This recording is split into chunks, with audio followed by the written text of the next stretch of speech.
ಇನ್ನು ದಾವಣಗೆರೆಯ ಜಿಲ್ಲಾಸ್ಪತ್ರೆಯದು ಅಲ್ಲಿ ಆಕ್ಸಿಜನ್ ಸಿಲಿಂಡರ್ ಸ್ಫೋಟ ಆಗಿದೆ.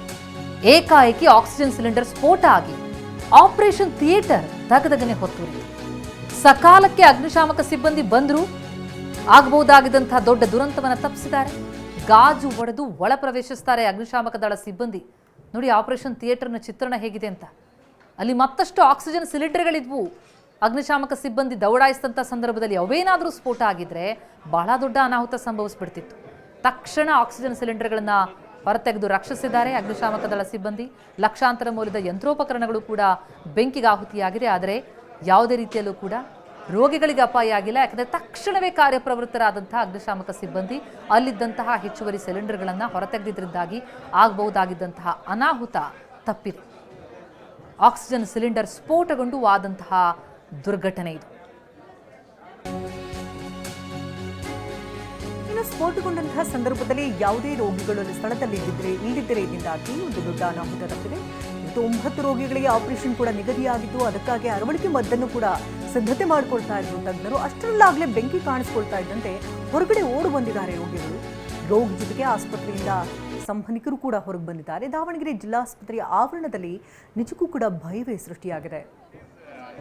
ನಮ್ಮ ಪ್ರತಿನಿಧಿ ಒಳಭಾಗದಿಂದ ಪ್ರತ್ಯಕ್ಷ ವರದಿಯನ್ನು ಕೊಟ್ಟಿದ್ದಾರೆ ಸ್ಥಳದಿಂದ. ನೋಡು, ನಾವೀಗ ದಾವಣಗೆರೆ ಜಿಲ್ಲಾ ಆಸ್ಪತ್ರೆ ಇದ್ದೀವಿ. ಜಿಲ್ಲಾ ಆಸ್ಪತ್ರೆಯ ಒಂದು ಏನು ಆಪರೇಷನ್ ಥಿಯೇಟರ್ ಇದೆ. ಆಪರೇಷನ್ ಥಿಯೇಟರ್ಲ್ಲಿ ಇರ್ತಕ್ಕಂಥ ಈ ಸಿಲಿಂಡರ್, ಆಕ್ಸಿಜನ್ ಸಿಲಿಂಡರ್ ಬ್ಲಾಸ್ಟ್ ಆಗಿರ್ತಕ್ಕಂಥದ್ದು. ವಿಶೇಷವಾಗಿ ಇಲ್ಲಿ ಏನೋ ಒಂದು ಭಾರಿ ದೊಡ್ಡ ಅನಾಹುತವೇ ಸಂಭವಿಸತಕ್ಕಂಥದ್ದು. ವಿಶೇಷವಾಗಿ ಏನು ಇಲ್ಲಿ ಒಬ್ಬರು ಅನಸ್ಥಿಸಿಯಾ ಡಾಕ್ಟರ್ ಇದ್ದರು, ಅವರಿಗೆ ಸ್ವಲ್ಪ ಏನೋ ಒಂದು ಉಸಿರಾಟ ತೊಂದರೆ ಆಗಿರ್ತಕ್ಕಂಥದ್ದು. ಸುಮಾರು 2-3 ಸಿಲಿಂಡರ್ ಇಲ್ಲಿ ಬ್ಲಾಸ್ಟ್ ಆಗಿರ್ತಕ್ಕಂಥದ್ದು ನೋಡ್ತಾ ಇರ್ಬೋದು ನೀವು.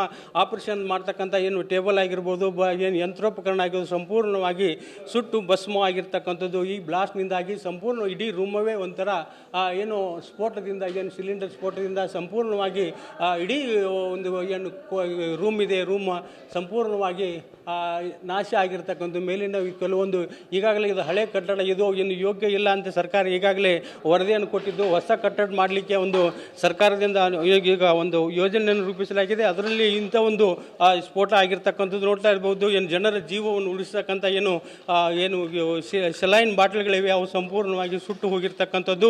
ಸಂಪೂರ್ಣವಾಗಿ ಇಡೀ ಒಂದು ಆಪರೇಷನ್ ಥಿಯೇಟರ್ ಇರ್ತಕ್ಕಂಥ ಇಲ್ಲಿ ಆಕ್ಸಿಜನ್ ಪೈಪ್ಗಳಿರ್ಬೋದು, ಅವು ಸಂಪೂರ್ಣವಾಗಿ ಸುಟ್ಟು ಹೋಗಿರ್ತಕ್ಕಂಥದ್ದು. ಇದ್ರ ಜೊತೆಗೆ ಏನು ಇಲ್ಲಿ ಆಕ್ಸಿಜನ್ ಪೂರೈಕೆ ಮಾಡಲಿಕ್ಕೆ ಯಂತ್ರಗಳಿದ್ದು, ಆ ಯಂತ್ರಗಳು ಕೂಡ ಸಂಪೂರ್ಣವಾಗಿ ಹಾಳಾಗಿರ್ತಕ್ಕಂಥದ್ದು. ನೀವು ನೋಡ್ತಾ ಇರ್ಬೋದು. ಈ ಕಿಟಕಿಯಿಂದ ಇನ್ನೊಂದು ರೂಮ್ಗೆ ಹೋಗಿರ್ತಕ್ಕಂಥ ಆ ರೂಮ್ನಲ್ಲಿ ಕೂಡ ಸುಮಾರು 4 ಆಪರೇಷನ್ ಏನು ರೋಗಿಗಳಿಗೆ ಏನು ಆಪರೇಷನ್ ಮಾಡಲಿಕ್ಕೆ ಟೇಬಲ್ಗಳಿದ್ದು, ಆ ಟೇಬಲ್ಗಳು ಕೂಡ ಸಂಪೂರ್ಣವಾಗಿ ಸುಟ್ಟು ಹೋಗಿರ್ತಕ್ಕಂಥದ್ದು. ಆ ಮೆಡಿಕಲ್ ಕಾಲೇಜಿನ ವಿದ್ಯಾರ್ಥಿಗಳು ಕೂಡ ಇಲ್ಲಿ PG ವಿದ್ಯಾರ್ಥಿಗಳು ಇಲ್ಲಿ ಪ್ರಾಕ್ಟೀಸನ್ನು ಮಾಡ್ತಾ ಇರ್ತಕ್ಕಂಥದ್ದು. ಒಟ್ಟಾರೆಯಾಗಿ ಈಗೆಲ್ಲ ಒಂದು ಕಾರಣಕ್ಕೆ ಮುಖ್ಯ ಒಂದು ಸಿಲಿಂಡರ್ ಬ್ಲಾಸ್ಟ್ಗೆ ಕಾರಣ ಆಗಿರ್ತಕ್ಕಂಥದ್ದು. ಅದು ಅಜಾಗರೂಕತೆಯಿಂದ ಈ ಒಂದು ಘಟನೆ ಸಂಭವಿಸಿರ್ತಕ್ಕಂಥದ್ದು. ಇದ್ರ ಬಗ್ಗೆ ಜಿಲ್ಲಾ ಮತ್ತು ಈಗಾಗಲೇ ವೈದ್ಯಾಧಿಕಾರಿಗಳು ಬಂದಿರತಕ್ಕಂಥದ್ದು.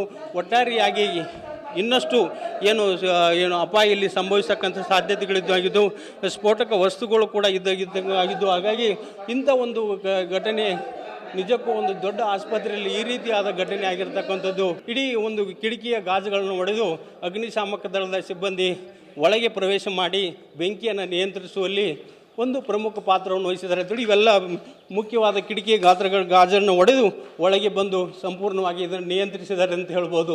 ಒಟ್ಟಾರೆಯಾಗಿ ಇರತಕ್ಕಂಥ ಮೇಲಿನ ಲಕ್ಷಾಂತರ ರೂಪಾಯಿ ಮೌಲ್ಯದ ಈ ಟಾರ್ಚ್ಗಳಾಗಿರ್ಬೋದು, ಆಪರೇಷನ್ಗೆ ಬಳಸ್ತಕ್ಕಂಥ ಇಲ್ಲಿ ಯಂತ್ರೋಪಕರಣ ಆಗಿರ್ಬೋದು, ಸಂಪೂರ್ಣವಾಗಿ ಸುಟ್ಟು ಲಕ್ಷಾಂತರ ರೂಪಾಯಿ ಹಾನಿಯಾಗಿದೆ ಅಂತ ಹೇಳ್ಬೋದು. ಕ್ಯಾಮ್ರಾಮನ್ ದಿನೇಶ್ ಒಂದಿಗೆ ಬಸವರಾಜ್ ದೊಡ್ಡಮನಿ, TV9 ದಾವಣಗೆರೆ.